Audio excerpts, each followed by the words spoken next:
So just like the perfect cadence, the Plagal cadence is a way of finishing off a musical phrase or structure in a nice, rounded, complete way. The only difference is the chords that we use to create it. In a perfect cadence, we had a movement from chord 5 to chord 1.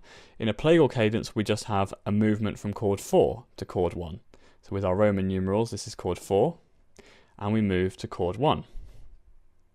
And that gives us a slightly different sound. It's a slightly less strong close, it's a bit of a softer close, and it's used in certain types of music.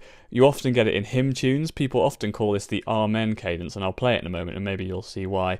That you'll have heard this if you've ever been to church and sung a hymn.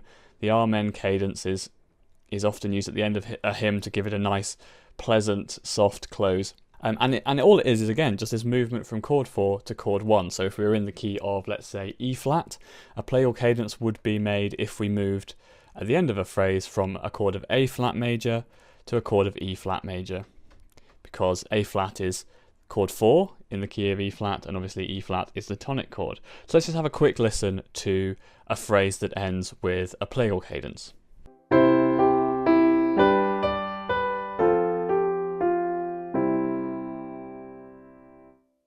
To me, the sound of that cadence is a little bit softer, a little bit smoother than our perfect cadence, which was quite strong and definitive.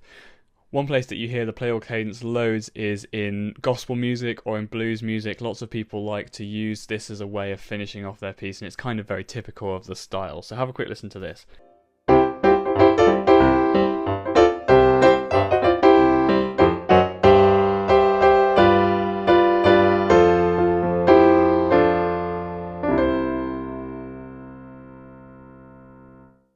Because that's there in lots of gospel pieces, we hear it also in loads of blues, R&B, soul music as well.